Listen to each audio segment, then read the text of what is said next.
What's your favorite? How did you get? When will I be remembered? Was it us? Where did all the oh, forget it. Soren, Bowie, Daniel O'Brien, two best friends and comedy writers. If there's an answer, they're gonna find it.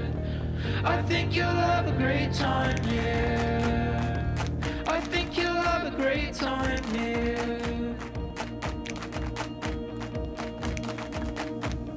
So, hello again and welcome to another episode of Quick Question with Soren and Daniel, the podcast where two best friends and comedy writers ask each other questions and give each other answers. I'm one half of that podcast, senior writer for Last Week Tonight with John Oliver, author of How to Fight Presidents and car crash survivor, Daniel O'Brien, joined as always by my co-host, Mr. Soren Bowie. Soren, say hello. No, fuck me. What? You were in a car crash? So I debated if crash was the right word. Or if that Oh no, we're already walking it back. Okay. Yeah, did you stop abruptly at a stoplight and hit your head on the dashboard? I want to pause and take a big break to give a big shout out to our delicious, fresh, never frozen sponsor, Factor, America's #1 ready-to-eat meal delivery service. Skip all the meal prep hassle. Head to factormeals.com/QQ50 and use code QQ50 to get 50% off your first box plus 20% off your next month. my car was hit by another driver. That's a crash. And it was entirely their fault. That's a crash, yeah. It's very light. There's neither of us were anywhere near considering seeking medical attention or anything like that. It was, we haven't recorded in a while, you and I, so this is weeks ago, and it's still not 100% resolved. But I was in a parking lot, and I was driving along the storefront of the parking lot in the lane where I'm supposed to be. Yeah. And a car was coming down one of the lanes where the cars are parked, and he was going to make a left while I was going forward. He was going to make a left into my lane, and I see his head completely turn to the right as he's moving the steering wheel to the left. And it's truly A, because it's slow because we're in a parking lot, and B, just because this is where all my attention is going. It feels like slow motion, and my instinct wasn't even, oh no, this guy is going to hit me, because that seems it seems like such a strange thing to do. I wouldn't hit another car with my car because that's only an idiot. And so as I'm seeing this guy turning his car into mine, my instinct is I'm really interested to find out how he doesn't hit me, because it seems like he's going to. So this is, I can't wait to find out how he gets out of this one. This guy found a unique new way to drive, and I am going to be hip to it. I could learn a lot from this guy, because if I didn't know any better, I'd say he's going to drive straight into me, because that's what his body language and his course seems to be. And then sure enough, he finally turns his head as I'm there now, and I honk my horn a little bit, and he just collides into my car. And I get out with my arms up, not in a mad way, just in what are you doing? Why? What do you mean you hit my car? Yeah. Why do we have to know each other now? And instantly he's like, I'm real sorry, man. I that's my fault. Let's call the police right now. I was like, yeah, sure, totally. And it so happens that there's just so much going on in a situation like this under all circumstances. And it so happens that this particular parking lot, there's a liquor store right there with a lot of 60-year-old degenerates hanging out in front of the liquor store, just being there. And instantly they all come out to look at the damage and to say, to give their report as if we're going to need them for witnesses. Well, to be fair, a lot of those guys I saw he was coming down here. A lot of those guys are ex-cops, so that makes sense. Sure, yeah. And they we're saying here's this get, a couple of them are being witnesses and saying, here's what happened. I saw the whole thing.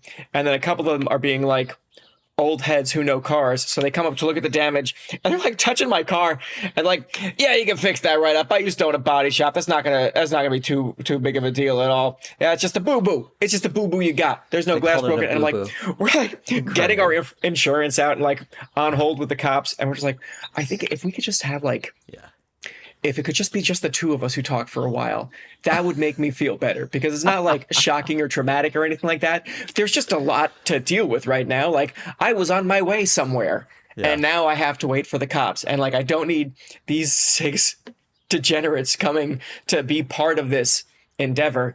And just timing wise, another guy pulls up who is just some like adjacent degenerate in a car. He rolls his window down, doesn't ever come to a complete stop, but he just rolls his window down and he says, if you call the cops, then they're going to let both your insurance companies know, and you're both going to have to pay higher premiums than your insurance company. So just like get it fixed, take care of it, don't tell the cops. And then he drives off. And I'm like, these fucking everybody stepdads just everywhere. Fucking calm down.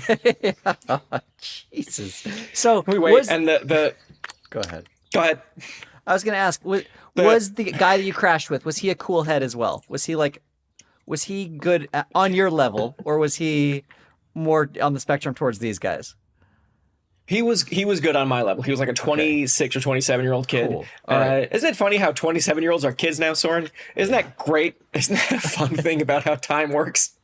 So this child is like, I know exactly what he's thinking and what he's going through, which is very clearly, he is dressed for the gym, and this shopping center also has a gym. I'm assuming that's where he was going to or coming from. So he had a plan that is also changed now.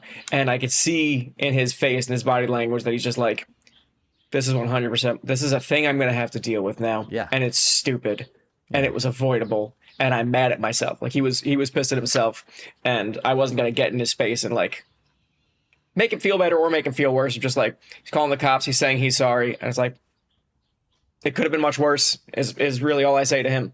And then we just wait for the cops. Cop gets there, asks me for my version of events. And there's 2 things going on. Well, one, I should be very good at this, because as writers, Soren, we're sort of expected to be observers of the world around us, and what really a yarn you interpreters could of the weave. world. I know. It's like, give me your version of events. Well, Nighttime. yeah. A muscular comedy writer. Hunched over the steering wheel. Nowhere really to go, but the man who- tires still singing on the wet road. But all of my instincts fled, because one, it's like a very fresh thing, and 2, he's asking me for my version of events while the other driver is 2 feet away from us, and it is 100% his fault. Yeah. And he admitted it to me that it was his fault, but there's like an anti-snitching I know. instinct in me, especially when I'm talking to a cop, and even though I want the truth to come out because it will benefit me. The cop's like, give me your version of events, and there's a party that is just like 2 cars crashed. That's all I wanted to say to him, was like, we like, you're the fucking detective, you tell me. Yeah. And I'm not saying shit to you, but instead I was just like, I was in this lane and I was going this way, traveling forward. He was coming this way. He made a left into my space, and the cars hit. That was like That's like, I don't want to give the cop information. I also don't want to be like, this fucking 88 crashed into me, because again, he's right over there. And then the cop turns to the other guy, and the kid is just like, yeah, I turned left and I was looking right. It's my fault. I drove into him. you were trying to give him this version of events where the same with when cops are giving the report to newspapers on how they shot somebody. It's like, right. There was a bullet traveling, and this Yeah. person's flesh happened to be in the way of it. Right. Suspect fled while firearms were discharged. And now we're in the news. And you can fill in the blanks however you want. But the other guy was like very upfront with the officer, and like, this is my fault, I did this. And I was like, great. And then we got the police report, and I'm sure everything's going to be fine. There were just too many little details where the kid was like, officer, by the way, I don't have my insurance on me. And it's like, that's one of the things that you always used to need on you all but he's the time. a baby. Keep in mind, he's only 28. But yeah, the baby is like, I have it on my phone. And the officer's like, that works, because the officer's also a baby. And it's just me and the 6 degenerates at the liquor store, my peers. Yeah. So he shows his phone to the officer, and then we finally leave. And I talk to my insurance company. We get the police report, and it confirms that it's the kid's fault. Yeah. And then I get a call from Progressive, I'm going to name this insurance company and you'll understand why. It's not a knock on them because they're not involved. It's a very strange thing where they called me and they're like, is this Daniel? This is Progressive Auto Insurance. We just want you to know that someone filed a claim for an incident that you were involved in. And they filed it with us to take care of the damages. And we just want you to know we are not the insurer of this driver or you. We don't know why we were called. We are just letting you know we're not paying for this. Fuck, dude. And I was like, I'm sorry, Progressive. This seems like it was Flo. It was Flo. It was. That doesn't sound very funny from Flo. Well, not of her best. No, I'd say. I know. Yeah. And it's more of like an ensemble call now. So like Natalie so Jim Palladino was in Cashman's there. in the background. Yeah. Stephanie Courtney and Natalie Palamides and Jim Cashman. Look at this. What a strange amount of information for the two of us to know. that we have on the Flow commercial. Good Lord. And then I call my insurance company and I'm like, hey, every step of the way, I just like want to get this done. So I've now called my insurance company a few times just to be like, hey, is there anything I can do? And they're like, nope, we filed it with Progressive and they're going to get back to you. And I was like, hey, me again. Progressive got back to me. They said it's not their fault. And I'm inclined to agree with them. It seems like we woke them up in the middle of the night to tell them about an accident somewhere else. Yeah, that had nothing to do with them. And it was like very kind of them to let me know that someone screwed up along the chain and I should get back on the case. And my insurance company was like, oh yeah, you're totally right. It's not Progressive. It's this other insurance company that I've certainly never heard of. And they called them, and that insurance company, we've played phone tag a few times. So I think, knock on wood, everything is going to get resolved. I need to go and get like a quote for the damage on my car to get it fixed and reimbursed. But yeah, just an anticlimactic end to a pretty not dramatic story. I would say that's true. It could still get worse. You're so far from over, man. I don't want to brag, but I've been in a lot of car accidents, Dan, and you're a long way from the finish line. I feel sorry for this kid. I've been in that situation before, where I was young. I made a stupid mistake on the road, and then afterwards, I'm like, I'm sorry. Like that was all me. I take full blame for this. And then seeing that it's somebody who's a little bit older, distinguished, right? The person that you're in an accident with, and thinking in my heart, because I'm such a young, dumb kid, I'm like, oh, this person's put together and they've got their life together. Maybe they'll just let me slide. Like maybe they won't. They'll be like, you know what? You're a good kid. You're gathering up your umbilical cord. I see. You get back in your car. You're fine. You're all right. Because I'm such a meek person and have no alpha bones in my body, I feel like if the kid had said like, can I just give you some cash to take care of this? Yeah. And then we don't involve the police. There's a really strong chance that I would have said yes. Right. I could have been a real pushover, especially I was on my way to see my nephew and niece in a play and I didn't want to miss it. And so if this kid was just like, I have $300 right now. Do you think that's enough to fix a car? I would be like, yeah, probably. I don't know. $300 sounds good. And especially if he'd been like, it's going to take a while for the cops to get here. We can wait if you want, or we could settle this right now.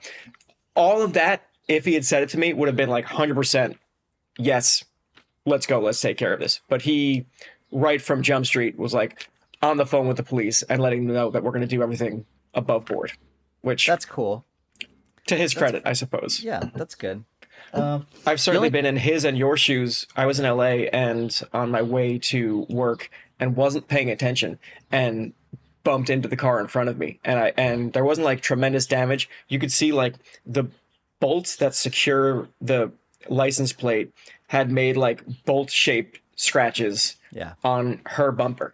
And she gets out of the car and she looked like put together and professional. And she just looks at the damage and she was just like, or before she looked at the damage, she was like, I just got finished dealing with the last time someone hit my car. It's such a process. It took so long. I don't think there's any damage or anything like that. And then she looked and she saw that there was like scratches and she looked at it and like did the math in her head. I was like, it's fine. Give me your let me take your number down. So if something goes wrong later, I'll call you. But I just don't want to deal with insurance again. I was like, this is huge news for me because I also don't. And it's my fault. So I extra don't. And she just like called me a few days later. Was like, yeah, it's fine. It's just don't worry about it. That that she called was crazy. Like she didn't just ghost. Like, right, just didn't leave me on the hook forever. Thinking if anything ever happens to this woman's car, it's my fault now. Yeah, I mean, Colleen has been in a situation where she's on the opposite side of that, where like she has gotten in an accident. It wasn't her fault. It was the other person's. The other person was very much like, I don't want to involve insurance. I'm just gonna pay you. Like, give me your number. Give me your information. Here's all my information. And then like Colleen just throughout the course of years could not get in touch with this person. Wow. And that was it. And that sucked. That sucked a lot. But I'll say like I feel like it all balances out because I was also around the same time in an accident. This is all making us sound like we are terrible drivers, but it's just not the case. It's just it's a numbers game out here in Los Angeles. And I was moving into a lane and there was a car in my blind spot. I see it the last second and I kind of swerve back, but we just glance each other a little bit. We both pull over. It's a young kid, surely like 28, slick with amniotic fluid, just fresh out of the womb. And he was like, yo, you know this is your fault, Taking right? his first steps out of the car. He's like, you know this is your fault, right? And I was like, yeah, totally my fault. He's like, all right. Well, and then we got each other's information and everything. He's like, you're going to be hearing from me. And I was like, I fully expect that. Yeah, I'm sorry. And he was like heated. We leave. Never hear from this kid again. Man. Never hear about his car. Never hear about the damages. Nothing. Like nothing ever came of it. Like, oh, he was so heated, just drove straight off a cliff, just counting his insurance winnings. Now, when you guys got into this little accident, when you were both, let's be honest, on the way to the liquor store, did anything happen? Yeah, to man, I told you, I'm seeing a child's play. You got to bring some hooch to that thing, filling up the flask before you head out. Did anything actually happen to either of your cars? He was on the phone before he even saw the damage, right? Yeah. Well, okay, he fucked up, but go on. I have scratches on my car for sure, and there's like a thing that is like popped out a little bit that I could probably manually push back in with my hand or a soft mallet if I wanted to. Some other little panel popped out. I popped that back in. But what's at stake here is I have not had this car for a year yet. It's the only new car I've ever had. And I've been keeping it nice and like diligently washing it and doing all the regular maintenance stuff that I'm supposed to do. And I just don't want scratches on it if I can avoid that. I don't think there's any like internal damage to it or anything like that. It was such a quick, light hit, but it's still, you want your new car to look like a new car for as long as it possibly can before it gets as much wrinkles on its face as I have. Yeah, before it starts to see the damage of the world. Yeah. Okay. Well, I'm sorry that happened, Daniel. I'm glad that you're okay. Yeah. I'm truly that means nothing to you at this point because it was not a real accident, but no. It's always nice to hear somebody was in an accident and didn't get hurt. Meet your wellness goals just in the last few days of summer thanks to the menu of chef-crafted meals with options like Calorie Smart, Protein Plus, and Keto.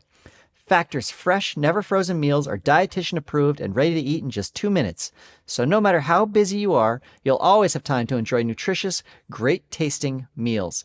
I like to take these Factor meals. Usually they come in 2 containers. There's one container, but it's partitioned, and you've got kind of like veggies on one side, the stuff you really kind of have to get to, and then like the really delicious stuff on the other. It could be chili con carne, or it's a beautiful Santa Fe chicken, whatever it is. What I do, though, is I fold that little tray over, and I dump it all together, and I mix it up like it's a dog bowl, and then I eat it that way. And honestly, it's so good. These meals are made to complement each other. They're made so that everything in it works perfectly with one another. There's a real harmony to these dishes, and I'm really, really impressed. With 35 different meals and more than 60 add-ons to choose from every week, you'll always have new flavors to explore. So crush your wellness goals for the end of summer. You only have a limited time. With these dietitian-approved meals and ingredients that you can trust, treat yourself to restaurant-quality meals that feature premium ingredients like filet mignon, shrimp, and blackened salmon. I know what you're thinking. I've had frozen meals before, and the chicken can be hit or miss. Well, I'm here to tell you, friends, I've run into the same thing, and this chicken nails it. They're very good at chicken. Don't take my word for it. Try it. Head to factormeals.com/QQ50 and use code QQ50 to get 50% off your first box plus 20% off your next month. That's code QQ50 at factormeals.com/QQ50 to get 50% off your first box plus 20% off your next month while your subscription is active. We used to work with a woman. Do you remember a woman at Demand Media named Jessica? I'm going to just out her. I've spelled her name. I've met 900 Jessicas in my life, Soren. I don't. She was a woman that was at Demand Media with us. Oh, I know who yeah, I know who you're talking about. She had gotten into an accident in the parking structure, and we were just like talking about accidents, and it came up that she gets into like 3 accidents a month, and we were all like, "That's too many. What? How is this happening?" And she's like, "It's usually in parking structures," and it just like that was the first time that I'd met somebody who is just genuinely has a ceiling to their driving ability, and like they're just never gonna get above that. Like she's been driving long enough that she should have, by all intents and purposes, become good or become at least like proficient, and it wasn't happening. It wasn't taking in her, and she was just a bad driver, and just like driving through parking structures, just like clipping parked cars. I mean, like, oh, again, darn it. I had a friend in college, Jenny, since we're outing white women, who was driving me somewhere and was parking on the side of the road, not parallel parking, but just like parking on the side of the road. And she was like, "Don't judge me, I'm gonna hit the curb." And I thought like, "Nah, buddy, you got this." And then she like very with intention drove into the curb, and it was very clear. It was like, "Oh, this is how you park. This is just how you decided your style is. Like that's how you know where the curb is. I understand. You don't think this is a problem to get better." Yeah, until the curb is an inch and a half higher, and then it's not just your tire like gently like, "Ooh, that was a fun bumper car moment." Yeah. Instead, it's just like your bumper just crunching against it. Oh my God. Yeah. At some point that bumper is just gonna be destroyed if the inch is just like, I mean, the curb is just like an inch and a half higher. All right, Daniel, I have a quick question for you. Hit me. I'm gonna give you a little preamble first. I went back home to Colorado. Oh, sucks. And find your phone and half listen. My mom is like thinking of moving out of her house, and she's trying to decide on what to take. And she's lived there since I was born, so 40 some odd years, and she's like trying to figure out what she's going to do with all of this stuff. And so she's made some piles for my brother and I, who he was also there. She's like, "Will you guys just like look through this stuff and see if there's anything that you're going to want eventually? And I'll keep it if you want it, but you don't have to take it now." It's like we're walking through this house and we're looking at stuff, and some of it's furniture and some of it's silverware and like a china and stuff like that. And my question for you, Daniel, is, first of all, do you have fine china? No. Do you have nice silverware that you save? No.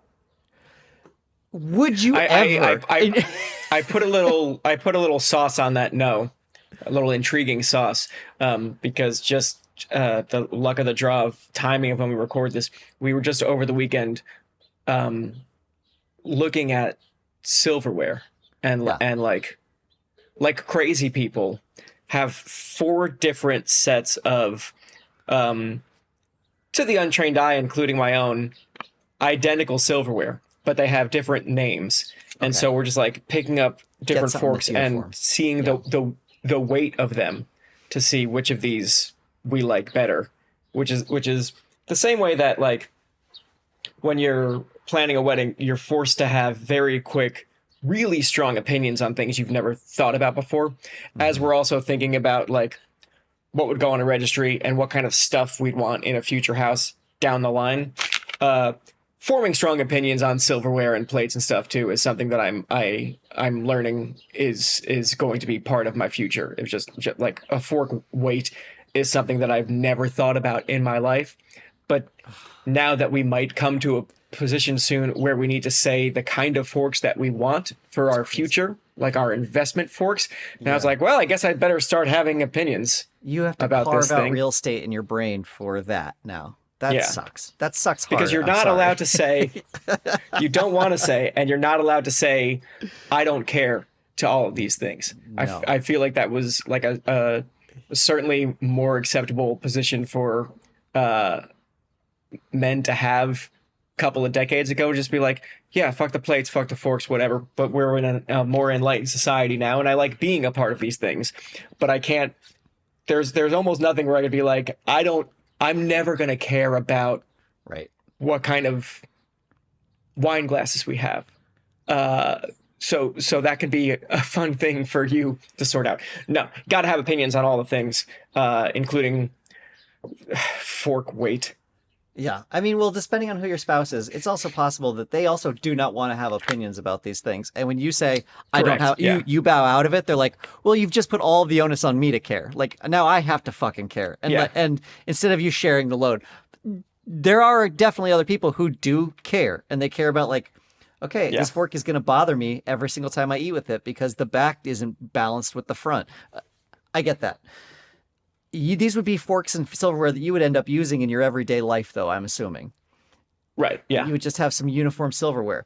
Now, this has got to be like a generational thing because I look at movies from like World War II and how they're like going into houses and stealing the silverware and stuff. And I'm like, was silverware up at some point? Like that was a form of currency that you could just use because everyone was like, Yeah. people get very serious about, and silverware is just like the tip of the iceberg. People get very serious about their china and about silverware and like some silverware that you're just never going to use except when I have no idea. The vice president comes to your house for dinner. I have no idea like why you're saving this shit. And generationally, that has just not ever been a concern of mine or anyone that I know that like we're going to use different silverware and china when we have guests over. It's like you get the same fucking Fiesta ware that we use, god damn it. Like these are nice plates. We use nice plates. You're going to use our nice plates too. Yeah. Like that's it. And so You're going to get a mix of plates because I had plates and Shay had plates. We moved in together. And instead of having a fight, we have an eclectic mix of plates. my plates are just higher on a shelf because I'm taller, you see. It is one of those things that I'm thinking about now in this conversation in real time that I haven't actually spent too much time dwelling on it, but I think I assumed one day I would have fine china purely because of how we were raised. That my mom got china, like worked up to it, and then finally got like her nice set of china that goes in the china cabinet that is a piece of furniture that used to exist. And now I'm not sure it does anymore. But it to me, like, I remember it being like we all chipped in and got different parts of china for my mother for Christmas one year. And I remember it being a huge deal to her to have nice china that we were not allowed to eat on. Yeah, did you ever even see that stuff except locked away in glass? Not when we were growing up. We just like I think it probably came out like when we were having Christmas Eve dinner and having the family over. But even then, it was like the adult family would use the china in the dining room, and then us kids would eat off the fucking Ninja Turtles plates that we had with our macaroni and cheese on the kids' table in the kitchen. But even though I like don't think about china often, I think in the same way that like I think, well, maybe when I'm older, I'll have a mustache and like cigars more because that seems like a thing dads do, and I'd like to be a dad one day. And so I just like in the back of my mind was like, well, surely we'll have china because that's what parents do, and we'll need something to stare at when we have our brandy in the study, and the china will be perfect for that. It's all this like when I cosplay an adult life in my future, I assume I'm going to have all these things that I don't want. Yeah, the idea of it, even like a china cabinet, is so funny to me because clearly somebody, it's designed to be seen in there, right? Like you've got a cupboard, but you just got this, you unlocked this new achievement, you got your china finally, and then you're like, well, I mean, we're never going to use it, but I would like to someone to see it. And so you have what is essentially like a transparent case so that everyone knows you have the china, even if you're not using it. That's not for you. That's not for you to walk up and be like, I better decide what I'm going to use before I open this so I don't let out all the air from in there. Like, that's not for anybody other than guests come and they're like, okay, I'm going to put that down. They've got china. That's nice. And like, there's other stuff in ours too. There's like these old silver goblets. I was like, what were you using these for? And like, I don't know, sometimes at our Christmas party, people would want wine. And I was like, but we're not vampires. Like, why are you drinking out of this? Just put it in a wine glass. I know where those are. Those are accessible. And there's like, and they had fancy snifters and stuff like that. And they had that. Yeah. This thing I did want. They had I don't even know what you call these. They're like these thick glass containers that have like diamond glass on the outside. There's looks like a crystal golf ball on top that you pop it out, and one is for brandy one is for bourbon and one is for scotch. And you would see them in old noir films and stuff like that. Mm-hmm. My parents had 2 of those, and they had like a little brass chain on them that said which one, whether it was bourbon or whether it was scotch. And that you see them in like Mad Men and stuff like that. And I was like, I think I want this. I don't know where it even goes, but it would be, I just want to put liquor in there and look at it. I like the idea of being in a 1950s Maltese Falcon type movie. Right. Thinking about registry stuff and this kind of thing and looking at like sherry glasses, those really tiny, like miniature wine glasses that are specifically for sherry. And I look at those and it's like, man, that's right. We don't have sherry glasses in the house. That's so crazy. What if everything about my life changed and I had some people over for sherry? I'd feel like an idiot. Wouldn't it be sad if I suddenly got into drinking raisins and I didn't have a way to do that? What if Niles is coming over? What am I going to do? Give him sherry in a mug? He'll walk right out. He'll storm right out. And then Maris will never hear the end of it.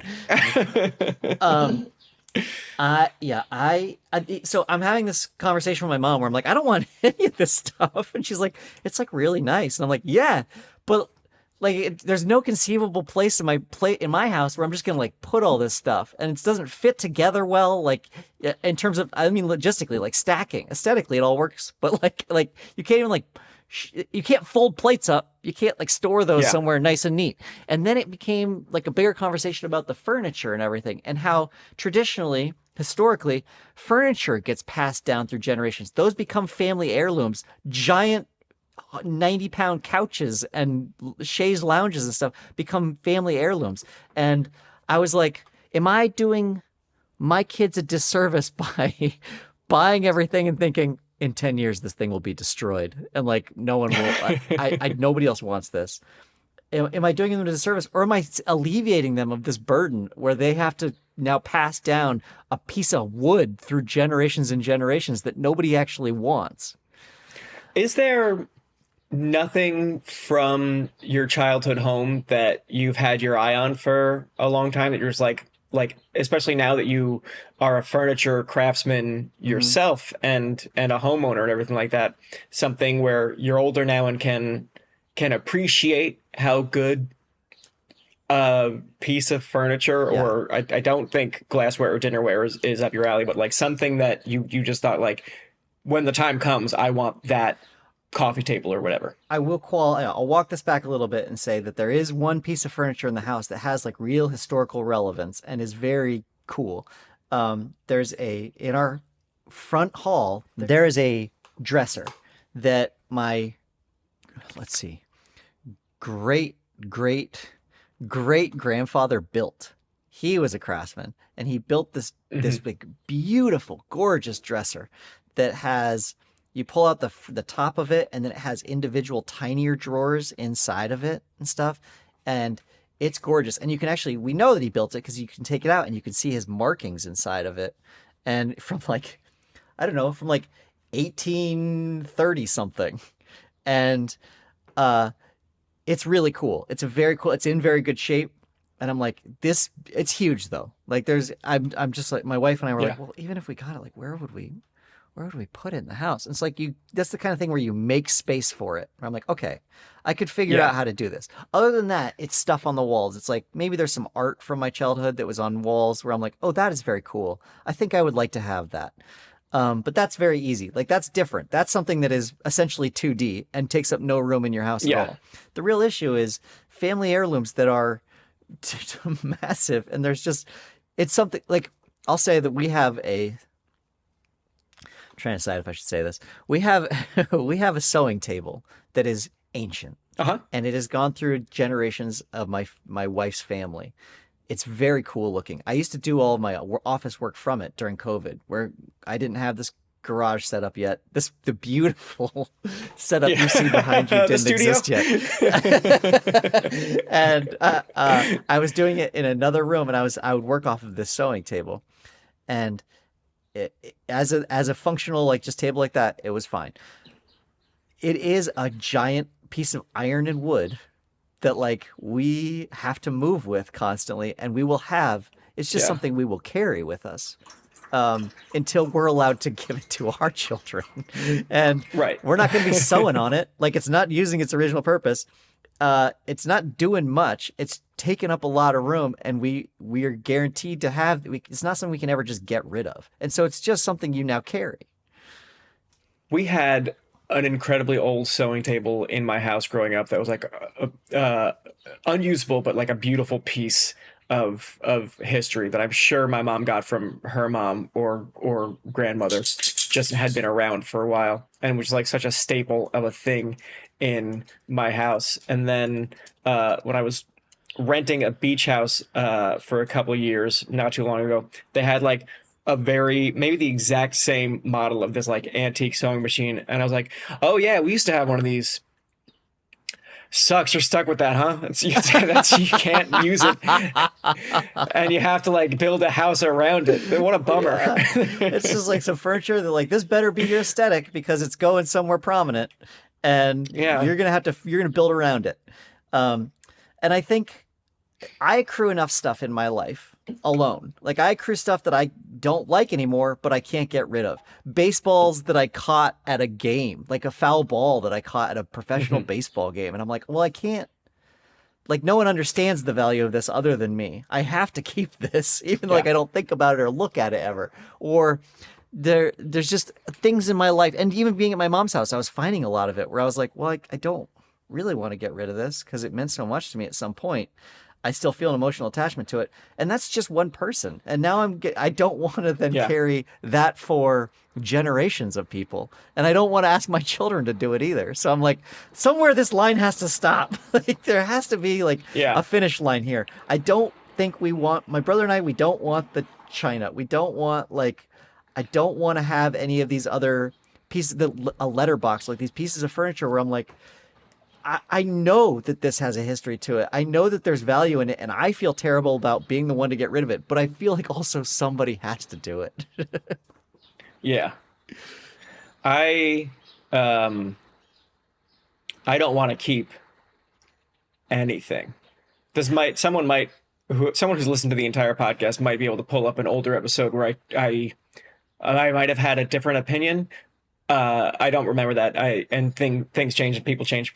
I'm now at a point where I have very little fondness for almost everything.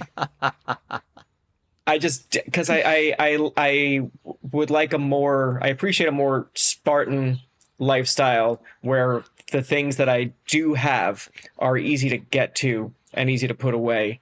And we just have the things that we need. It's a very, very wasteful approach to life, because to have my druthers, to put me in charge, so much stuff would just be garbage, just more pollution for the world that I would get rid of. But when I'm trying to close the cabinet with the coffee mugs and it doesn't quite close flush all the way. It's like, well, I'll just throw out fucking 9 mugs. I only need one for coffee in the morning, so let's just get rid of all these things. I know I collected them over time, and I used to make it a point to like get a mug every time I traveled somewhere, but now my cabinets are smaller, so fuck it. Fuck all that. Yeah. We were at home and my mom was like, go through your old stuff, and so I'm doing that, and I like find my bass guitar. And I'm like, I'm generally an unsentimental person, but I don't play bass anymore. I don't. It's a huge thing because a bass amp is big, and the bass itself is just a fucking big guitar, and so it takes up a lot of room, and inconvenient room. It's not a good shape or anything. And I'm like, well, I don't want to get rid of it. It's a beautiful old Peavey. Like, I don't want to get rid of it. So I'm like bringing my kids down to the basement. And I'm like really quick trying to get them hooked on the bass. Being like, maybe my kids want it. Maybe like, and I think that's all my mom is also trying to do. It's like, she knows that, and it's real hard with, because my dad is dead. My dad has died. He died last May, not this past May, but the previous. And there's stuff that was very important to him, like stuff that he cared a lot about, that he collected.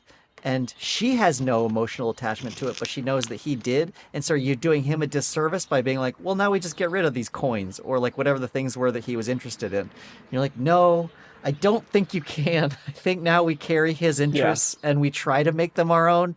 I don't know. We're going to have to figure it out.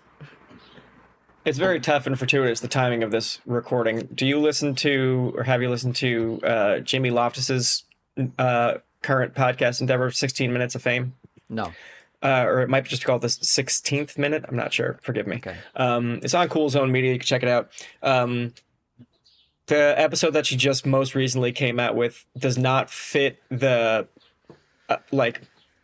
theme of the show. It's a standalone episode because her father, Mike Loftus, just passed away recently. And so this is just an episode that she released about like her grief and the process. And you really get to fall in love with her father through listening to this episode. And one of the things that is very crucial to that is he like kept everything. He was a journalist, a reporter, and so he's like always taking notes, and he's got like there's audio recordings that he's made when he's like on a road trip with 6-year-old Jamie, just narrating what's going on and talking to her, and like cards that he had saved, just like the box of like his Jamie box, his box about his daughter, and his box about his son, all this stuff. And like Jamie admits in the podcast that a whole lot of it is unusable because he just collected everything. But as I'm listening to this podcast and thinking about my own parents and thinking about hopefully having kids one day, it's very easy to get choked up and just be like, I should be saving everything. I should have because they're gonna I should do as much as I can to be immortal, I guess, or to immortalize other people or other experiences, and just like have this stuff because it seems like such a gift to have these relics. But then the other part of my brain kicks in and is like, where are we going to put these boxes? Where do the boxes live? We're running out of space as it is. Where are we going to put all this stuff? Yeah, it's also a huge responsibility, especially when they keep everything, because you know that buried within there are those valuable things. But the only way to find it is to go through each piece of hay until you find that fucking needle. Like it's gonna be an awful process of just like sifting through Valentine's cards and being like, no, and then you like land on one that has a special message, and you're like, well, now I have to look through everything because this stuff is here. It's also the idea of my kids one day coming across an audio cassette tape from a radio play I did with my brothers when I was 9. They would have a cassette and be like, I have to... Boom boxes are like $10,000 now because it's the future and they don't exist anymore. How am I supposed to find out? Yeah. I need to hear what I don't realize now is going to be my father ripping off a 1998 episode of Saturday Night Live. How can I play this? What if it says something prescient? Yeah, one of the things my mom asked me about was a box of VHSs, and it's basically our shared family history on VHS. And I was like, that sounds great. Where the fuck am I going to play that? It's got to go. Like if Yeah. I take that from you, I now have to come up with a way to actually watch all of those, and I'm not going to do that. So I'll just carry this box everywhere. We years ago when my parents moved into their North Carolina house as a housewarming gift, my brothers and I got every VHS tape that our family had made, like hundreds of hours of footage. We just documented everything, and we gave it to a friend of ours to upload them and make them into DVDs. So now we had Also useless a now. giant wallet of DVDs. Also completely useless now. I don't have a DVD player. I don't know what I would do. It's with just all as that. bad. It's really hard, man. A lot of the things that my dad also kept were relics that I think he's in the same boat, where like his dad died. He found some journals of his dad's, and he was like, it would be crazy to throw these out. And so he kept them, and I happened to find them now when I was at home, because my mom's like, go through these bookshelves and see if there's anything you want. So I'm like looking, and I find these journals, and they're like journals from when he was stationed in Alaska during World War II. And I was like, this feels like important stuff. Jeez. And I'm looking through it, and it's just like, sleet again today. I didn't even like the breakfast. Like it's stuff that we're not getting like him coming to terms with the fact that he strangled somebody or anything like that in there. There's nothing that's like, there's no meat to it. It's just a historical document of the time. And so even within that, you'd have to really like dig to figure out if there's anything that you're going to glean about your grandfather from it. And so I'm like, well, we have to keep it. We don't have a choice. I can't even see myself taking this relic of the past and throwing it in a trash can. That's just not going to happen. So now I own these journals. Yeah. I think we've talked about this before, that I meticulously keep every notebook I've ever written in, and they move with me from place to place. But embarrassing. If I don't get a will and testament, but if this podcast somehow survives and doesn't get wiped by some company buying up, I don't know, somebody coming up with a patent on podcast and then like buying up and scrapping it for parts and destroying it like all of my other work. But if the podcast somehow survives, I hope my future kids and future generations will hear this. You can throw those out. You don't need them. You're not going to learn anything. There's not good. Yeah. I don't know why I'm keeping them. You're going to have like some like rough drafts of cracked articles and Last Week Tonight episodes that worst aren't version going to of be very everything I ever instructive made. as far as writing. Yeah, and there's going to be some drawings that are just like I have a habit of drawing me what I would look like if I had different hairstyles. So you're gonna see that. You don't need it. It's not. I'm not a good artist, and I learned nothing from that. It's not like I drew a picture of myself with a faux hawk and a soul patch and was like, "Ooh, this is good," and then I showed it to a barber. It has no impact on anything. You could just throw it out. I could throw them out. I'm not gonna. Please let that be my gift to you. Is you can just you don't have to keep any of it. That is my gift to my future children. Is like none of it matters. Burn it. Throw it out. I was looking through. First of all, when I would write all that stuff at the time, it wasn't like a Dear Diary type of thing. Today I did this.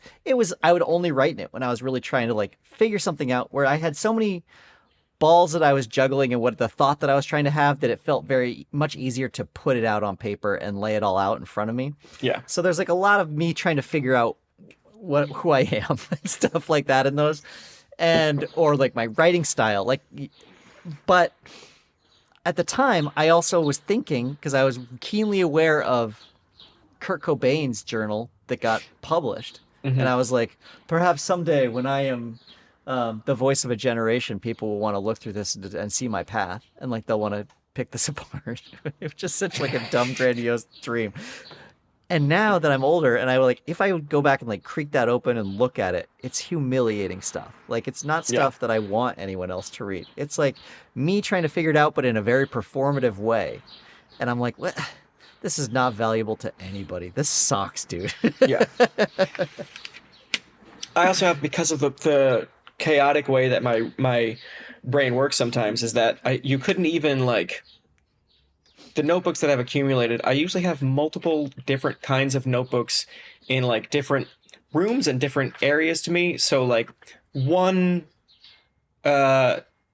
novella can be found across 3 different notebooks. Oh, good and Lord. like the menu, like the order writing pad from a restaurant, because I would write a lot when I was bartending and just like had that like memo pad that I was writing in. And I'll just pick up whenever I have any kind of idea, I'll pick up whatever notebook is nearest to me and jot stuff down in it. So you can't even like, not that you would ever want to do this because it wouldn't be a worthwhile endeavor.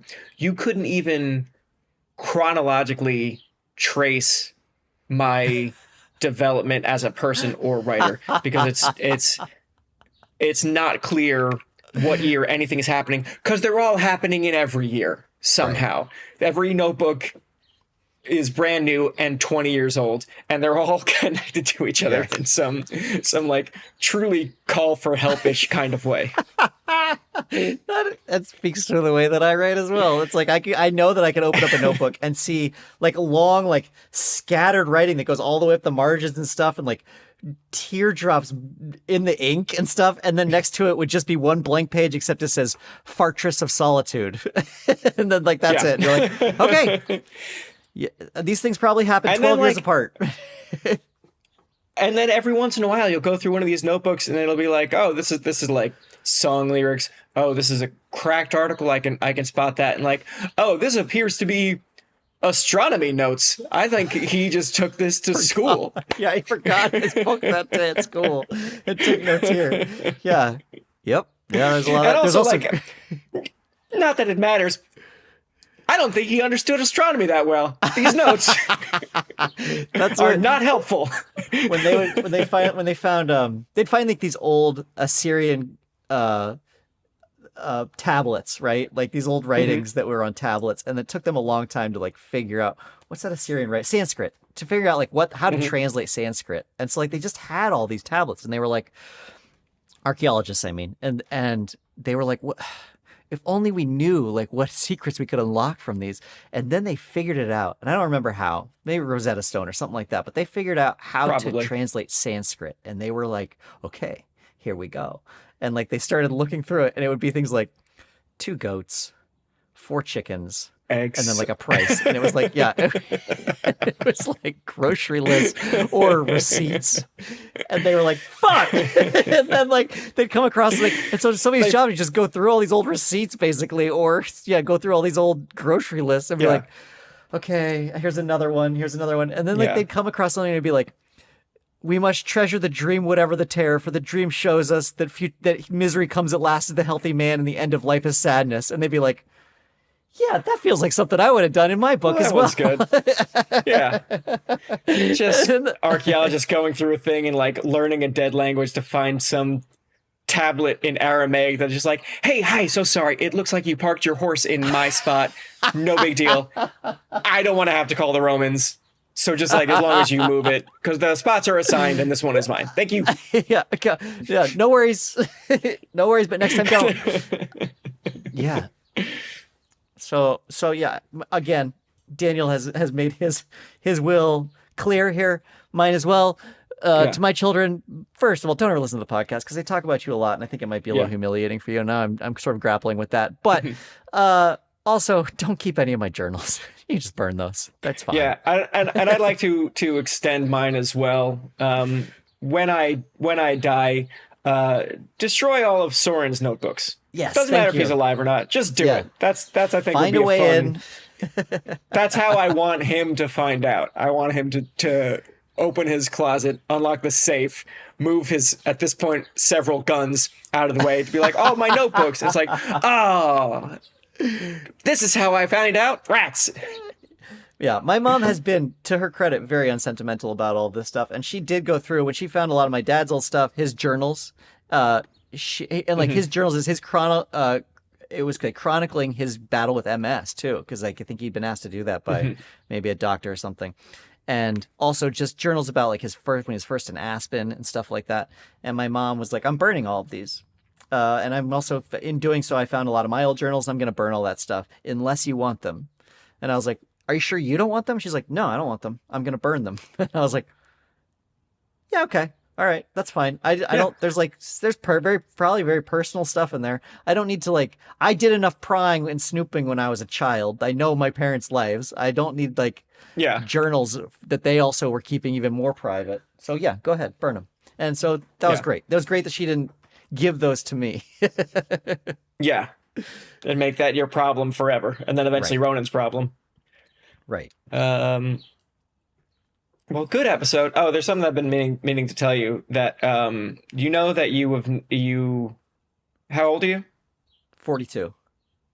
Yeah. You are it might be by a couple of months outliving the only other famous Soren Kierkegaard died at 42. Did he really? So you're becoming the dominant Soren, I think, in history. That's pretty cool. And if I just outlive Bowie as well, then I can take on both of their powers. And I become the top Google search. All right, everyone. That's how it works. It has nothing to do with impact. It's just length of time alive. Yeah, that's how you work. Where everyone has to just start respecting you a little bit more as a philosopher now. I'm the last one left. I will say that there's a huge boon of Sorens coming up behind me, though. There's like I know there are lots of Sorens now, like in my rearview mirror, and I don't feel great about that. I want to be the one. It was really nice my whole life being the only one.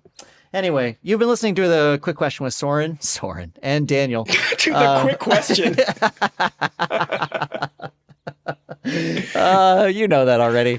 If you want to find us doing our own individual fun little jokes, we do that on Bluesky.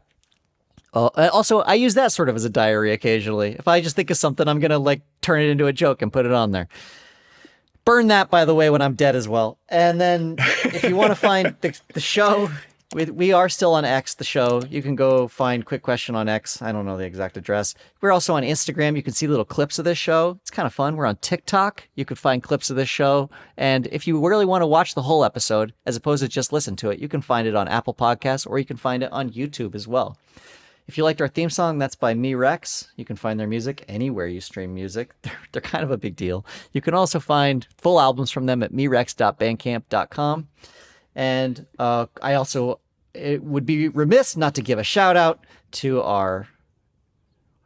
it just doesn't even feel enough to give him a single title for our show. But our editor, our producer, our sound engineer, the glue to the whole show, Gabe Harder, who you will never find in your entire life because he very well might just be a figment of Daniel's and my imagination. That's it. Bye. Bye. I've got a quick question for you, alright? I wanna hear your thoughts, I wanna know what's on your mind. I've got a quick question for you, alright? The answer's not important, I'm just glad that we could talk tonight. So what's your favourite? How did you get? When will I be remembered? Was it over? Where did all the weeks on? Oh, forget it. Soren, Bowie, Daniel O'Brien, two best friends and comedy writers. If there's an answer, they're gonna find it. I think you'll have a great time here. I think you'll have a great time here.